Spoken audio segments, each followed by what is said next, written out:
तर भावी नगरसेवक, भावी महापौर, उपमहापौरांसाठी सगळ्यात आनंदाची बातमी आहे.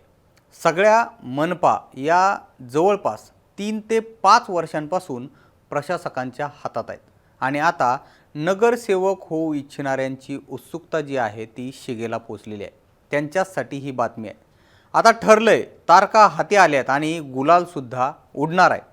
आधी कोविडमुळं, त्यानंतर ओबीसी आरक्षणाचा विषय आणि त्यानंतर प्रभाग रचनेचा जो विषय होता, या सगळ्या गोष्टींमुळं महानगरपालिकांच्या निवडणुका या पेंडिंग आहेत आणि भावी नगरसेवक जे आहेत ते आता या निवडणुकांची चातकाप्रमाणे वाट बघतायत.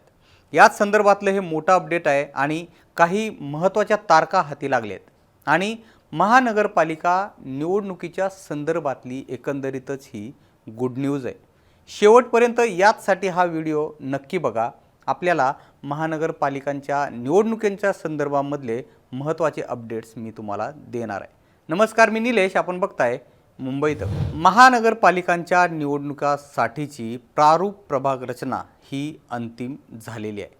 आता राज्यातील तब्बल 29 महापालिकांची प्रारूप प्रभाग रचना तयार करून राज्य सरकारनं ती राज्य निवडणूक आयोगाकडे सुद्धा पाठवलेली आहे. त्यामुळे आता खऱ्या अर्थानं राज्यामध्ये महापालिकांच्या निवडणुकांचा जो मुहूर्त आहे तो लवकरच मिळणार असल्याचं निश्चित झालेलं आहे. राज्य सरकारकडून प्रारूप प्रभाग रचना निवडणूक आयोगाकडे सादर केली गेली आहे आणि आता पुढच्या काही दिवसांतच म्हणजे 23 ते 25 ऑगस्टपर्यंत प्रारूप प्रभाग रचना निवडणूक आयोगाकडून जाहीर होणार आहे. त्यानंतर साधारण 15 दिवस प्रभाग रचनेवरती हरकती सूचना घेतल्या जातील आणि त्यावर आयोगाकडे सुनावणी होऊन त्यानंतरच्या 10 दिवसांमध्ये अंतिम प्रभाग रचना ही जाहीर करण्यात येणार आहे. त्यात प्रभागांमधली आरक्षण सोडत होईल. त्यानंतर प्रत्यक्ष निवडणूक ही जाहीर करण्यात येईल. थोडक्यात जर एकंदरीत या तारखा आपण बघितल्या तर डिसेंबर म्हणजे 2025चा डिसेंबर किंवा 2026ची जानेवारी मध्ये महानगरपालिकासाठी हे जे मतदान आहे ते होऊ शकतं. यावरून एकंदरीतच आपण हा अंदाज बांधू शकतो. आणि जर या डिसेंबर जानेवारीमध्ये निवडणुका पार पडल्या तर 2026च्या जानेवारीमध्ये सगळ्या महानगरपालिकांमध्ये नवे महापौर त्या खुर्चीवरती बसलेले सुद्धा आपल्याला दिसू शकणार आहेत. एकूणच महापालिकांच्या निवडणुकीत उतरून नगरसेवक होण्यासाठी किंवा नगरसेविका होण्यासाठी मोर्चे बांधणी करत असलेल्या इच्छुकांसाठी ही महत्त्वाची बातमी आहे. 2 मोठे पक्ष फुटलेले आहेत आणि आता त्याचमुळं या महापालिकांच्या ज्या निवडणुका आहेत त्या इंटरेस्टिंग होणार आहे हे नक्की आहे. युतीचं अजून काही ठरत नाही आहे. सगळेच जवळपास सोबळाची भाषा करताना दिसत आहेत.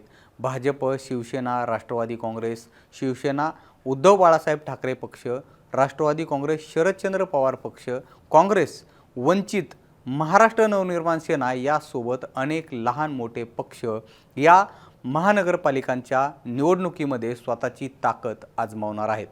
आता प्रशासक असेल, आपण बघतो एकंदरीत काही गेल्या 4 ते 5 वर्षांपासून काही महानगरपालिकांवरती प्रशासक आहेत प्रशासक असेल तर सर्वसामान्य नागरिकांना आपल्या तक्रारी त्यांच्यापर्यंत सहजपणे महानगरपालिकेमध्ये घेऊन जाता येत नाहीत आणि या संदर्भातल्या तक्रारीसुद्धा आपण नागरिकांकडून ऐकलेल्या आहेत.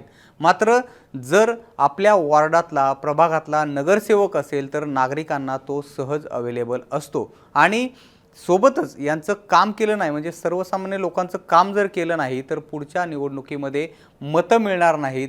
लोक जाब विचारतील ही भीतीसुद्धा नगरसेवकांना काही प्रमाणात का होईना असते.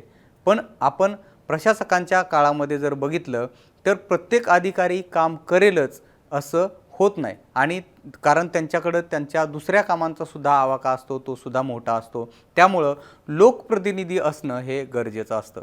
5-5 वर्षे एखाद्या भागाला नगरसेवक नसणं किंवा लोकप्रतिनिधी नसणं ही फारच गंभीर बाब आहे.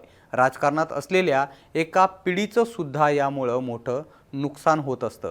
त्यामुळं आता ही एकंदरीतच प्रभाग रचना किंवा महापालिकेच्या निवडणुकीच्या संदर्भातली महत्त्वाची अपडेट आता समोर आली आहे. अर्थात निश्चित तारखा ऑफिशियली डिक्लेअर होणं अजूनही बाकी आहे. त्यामुळं अजूनही काही काळ भावी नगरसेवकांना कळ सोसावी लागणार आहे हे नक्की आहे। मात्र आता या तारखा हाती आल्यानंतर हे भावी नगरसेवक तयारीला लागतील हे मात्र नक्की। आपल्याला या संदर्भात काय वाटतं हे आम्हाला तुम्ही कमेंट बॉक्समध्ये नक्की सांगा। आणि मुंबई तकला जर तुम्ही सबस्क्राईब केलं नसेल तर लगेच सबस्क्राईब करून घ्या। हा व्हिडिओ शेवटपर्यंत बघितल्याबद्दल धन्यवाद।